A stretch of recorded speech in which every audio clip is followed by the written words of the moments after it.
సాంప్రదాయము.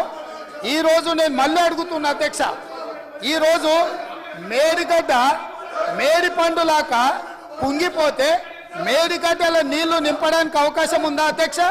ఇవాళ మీరే సాగునీటి పారుదల శాఖ మంత్రులుగా పనిచేసారు కదా, చంద్రశేఖరరావు గారు హరీష్ రావు గారు ఇద్దరు సాగునీటి పారుదల శాఖ మంత్రిగా పనిచేసారు కదా అధ్యక్ష. ఈరోజు వాళ్ళకే పెత్తనం ఇస్తాం, వాళ్ళనే చేయమని ఉండ్రి. ఈరోజు ఏ రకంగా మేడిగడ్డలో నీళ్లు నింపుతారో, మేడిగడ్డ నుంచి నీళ్లు ఎత్తి అన్నారంలో పోస్తారో, అన్నారంలో నుంచి సుందీలలో ఎట్లా పోస్తారో బాధ్యత వాళ్ళని తీసుకోమని ఉండ్రి అధ్యక్ష. మొత్తం కుంగిపోయి కుప్ప కూలిపోతుంటే ఈరోజు అక్కడ నీళ్లు నింపడానికి ఏమాత్రం అవకాశం లేక పూర్తిగా ప్రాజెక్టు దెబ్బతిని ఖర్చు పెట్టిన 94,000 కోట్ల రూపాయలు వృధా అయిపోయి ఈరోజు మొత్తం ప్రాజెక్టే దెబ్బతిన్న పరిస్థితుల్లో ఈరోజు ప్రజల దగ్గరికి వెళ్ళి సమాధానం చెప్పుకోలేక శాసనసభకు రావాల్సిన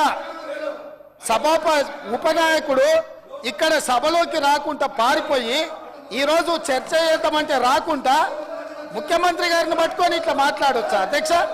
అందుకే నేను ఒకటే మాట అడుగుతున్నా, మీరు ఇవాళ చర్చకు సిద్ధమైతే పిలువండి. మీ పార్టీ నాయకుడిని, మీ సభాపక్ష నాయకుడిని చర్చ చేద్దాము.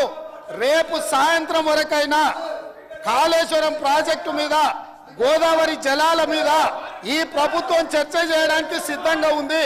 పారిపోయి ఫామ్ హౌస్లో వండుకొని ప్రతిపక్షాలుగా బాధ్యత నుంచి తప్పించుకొని మీ అవినీతి బయటపడుతుందని, కాళేశ్వరంలో మీ దోపిడీలో జైలుకి వెళ్లాల్సి వస్తుందని కేసీఆర్ను చంపుతారా అంటారు. ఎవరికి అవసరం ఉంది అధ్యక్ష చంపాల్సిన అవసరం? సచిన పావును ఎవడైనా చంపుతారా అధ్యక్ష? మొన్నటి ఎన్నికలలో ప్రజలు ఆ పావును చేత్తో కాదు కట్టెతో కొట్టిరు అధ్యక్ష. ఆ పాము ఆల్రెడీ సచ్చింది, సచిన పావును చంపాల్సిన అవసరం మాకే ఉంది అధ్యక్ష. ఈ రోజు సానుభూతి కోసము వీల్ చైర్ నాటకాలు, వీధి నాటకాలు ఏంటి అధ్యక్ష? ఇది ఈ రోజు అవకాశం వచ్చినప్పుడు ఈ సభలో చర్చ చేయడానికి ప్రభుత్వం సిద్ధంగా ఉంది. నిజాయితీ ఉంటే, మీరు అవినీతికి పాల్పడకపోతే, మీరు చెప్పినట్టు మేడిగడ్డలో 2, 3 పిల్లర్లు కుంగిపోతే దాని మీద తీసుకోవాల్సిన నిర్ణయాల మీద మాజీ ముఖ్యమంత్రి గారు చంద్రశేఖరరావు గారిని సభలోకి రమ్మనుండ్రి. చర్చ చేయడానికి ప్రభుత్వం సిద్ధంగా ఉంది. పారిపోయి అక్కడెక్కడో పోయి ఆడేదో ప్రగల్భాలేంది అధ్యక్ష? రమ్మనుండ్రి సభకు, వాస్తవాల మీద చర్చ చేస్తాం, మొత్తం ఇక్కడ పెడతాం. ఇవాళ ఆయన తప్పించుకుంటాడు, ఈయన వచ్చి ఈడ కొత్త మాటలు చెప్తాడు ఈడ.